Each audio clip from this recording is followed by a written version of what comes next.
Steinman, you mentioned earlier that, we had high hopes or we had high expectations for the year 2025. And it turned out that, our expectations were too high. So for 2026, if we had to look at, the different elements when it comes to the economy of the country, can we have high expectations again, or should we just slow it down a bit? Elsaby, you can hit me with a stick, or you can say that I'm talking the biggest load of nonsense that you can imagine. But my expectations for 2026 are higher in 2025 than my expectations for 2025 at the beginning of 2025. Okay. Remember, the first half of 2025 was good. It was. Sterling. But we were still suffering from a drought right until the beginning of March. Huh? You remember? Yes. January, February. There next to the Botswana border, the Kalahari was dead. The northwestern corner, Kaukuveld, Damaraland, Kunene province region. People suffered. It was very, very dry. The drought was extreme. And as we've said in the first part of our conversation, rainfall has a direct influence on our confidence, how we approach life and how we approach the economy and business. I think one of the reasons why I'm upbeat is because we had a very good rainfall year so far. In November, December, which is very unseasonal, very un-Namibian, good rain. But you know what the Germans say: if the kleine Regen is good, the big rains are staying away. If the small rains are limited, then the big rains come usually after the 21st of January. So, because of a good early season in terms of rainfall, I have good expectations for the agricultural sector. The whole thing about agriculture is that it is the biggest employer.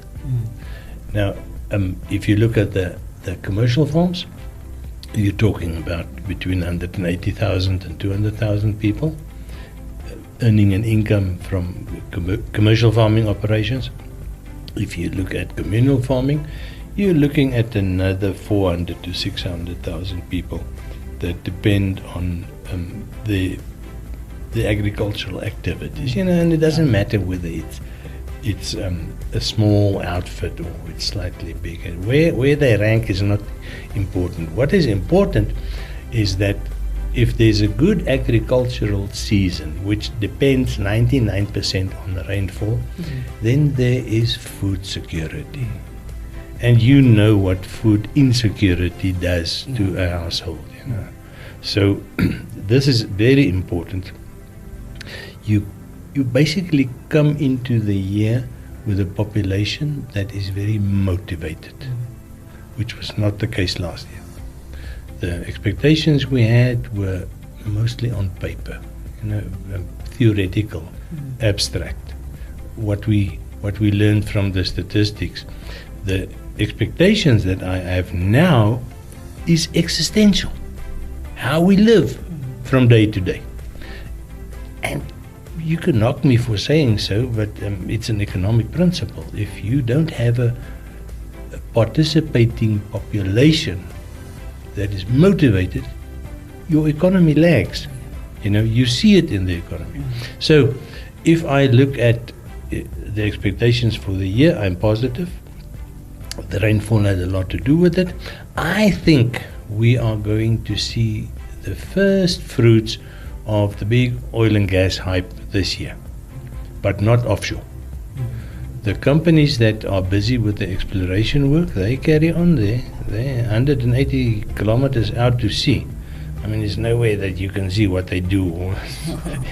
But where we are going to see the beginning of a big wave of development will be in Walfish Bay and in Luderitz.